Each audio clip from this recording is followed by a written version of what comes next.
I'm going, and that's that. Ah, had my fingers crossed. When Ron called me about the Grinch and asked me if I was interested, I said, yeah, of course. You know, it was like a dream come true. I always wanted to do a big fantasy film where virtually everyone is makeup. In trying to create a total new dimension and new world, we needed great makeups and great makeup designs. And Rick has proven himself year after year, movie after movie, to be the best. They want to spend a little quality time with the Grinch. I guess I could use a little social interaction. I instantly had a vision of what I thought the Grinch should be. But the first thing I said to him was, I have no idea what the Whos are and how we're going to do that. Hey, stranger, won't let you go till you buy a chapeau. I knew that they should look otherworldly, but that they should predominantly look human, and most importantly, be cute. Because the Whos were always cute. And it was the Grinch, not only spoiled Christmas, but it's the contrast of this big, hairy, ugly, powerful Grinch in the world of all these cute people that live on this really superficial diet of Christmas and happiness and gifts. Hot crowd, hot crowd. And some of the early tests that we did that were especially more Seuss-like were not for this movie. I mean, even though they were like trying to interpret Seuss designs, they seemed like a Twilight Zone episode. And it was a hard balance because it can be very grotesque, right? Moving someone's nose in a place where it doesn't belong. So it's a very fine line. We're always balancing on that line and trying to figure out exactly where we were and didn't want to step over to the evil side, you know? What happened to you? It was the Grinch! All of the Whos wore what we call appliances. They're foam rubber pieces that we apply to their face that have a tissue-thin blending edge that just virtually disappears into their skin. The Whos were, for the most part, basically one appliance, which was like a nose and upper lip. You know, some of them had brows and also had ears, as well as dentures and wigs. Come on, hurry up, Slowpoke. I was so excited about working with Jim because the approach I wanted to go with, I knew was going to be difficult makeup to wear. So many times I'll do tests on myself. I grew up making myself up, you know. Usually when I do something like this, I'll do a version on myself so I know what I'm putting somebody through. So I did this test of the Grinch on myself and videotaped it.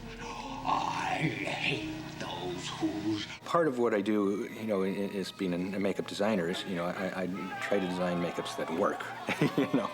Not only that look good, but actually the actor can move. And that was part of the challenge, not only to come up with a design for the Grinch that just in a still picture looks like the Grinch, but it, you know, Jim Carrey has this incredibly expressive face.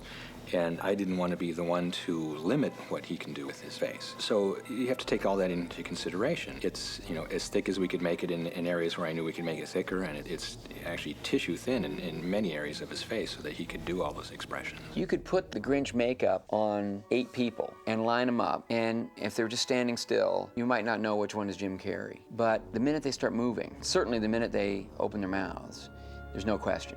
Hello, little girl.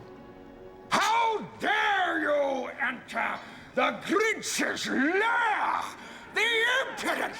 The audacity! We did, I think, about a half a dozen different tests, varying degrees of Jim showing. Eventually, we did one where we basically painted him green, because that kept coming up. Finally, after we painted Jim Carrey green and we looked at all of them, they decided that my very first approach was really the right way to go. Oh, it's deliciously evil. It was really a challenge, you know, because I was buried, you know, and my eyeballs were covered and my hands had long fingers on them and stuff like that. I'll tell you, Max, I don't know why I ever leave this place. I've got all the company I need right here. Hello! Where the real torture comes in, I think, are the number of days that Jim had to wear this makeup. I mean, he worked for 92 days.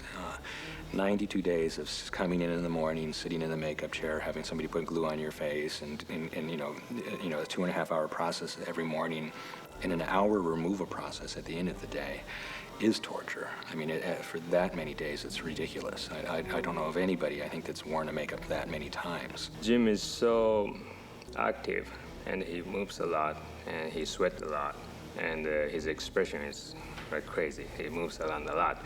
So the challenging part was keep the makeup looks good whole day as much as possible. And also, of course, he didn't want it to sit in a chair for a long time. So try to go as quick as possible. Now you're due. The process for Jim was about the same as with anybody in the film. I mean, you come in the morning, the first thing you do is clean their skin to make sure that you have a really clean skin to put this stuff on so the glue works, and then we put a protective coating on it to help preserve their skin. The appliances are glued on with a medical adhesive that we use. Each piece is individually put on. Then we put this special makeup type paint that we use to make his skin the same color as the appliance. It's not one color. It's not like Grinch green, you know, we just sponge on that. We have a basic green coat that goes on first, but then there's purples and there's yellows and all these different layers of colors to help make it look more real and translucent. When that's all done, the hair pieces go on. The Grinch was pretty much one big wig and neck piece and facial hair that goes on here and eyebrows. I had to be a Zen master. By the end of the project, you could have hit me in the face with a baseball bat and I would have gone, "Good morning, nice to see you." I learned patience. It was amazing. Ready and action. This coat and this hat are just like Saint Nick. Ho-ho! You're a mean one, Mr. Grinch.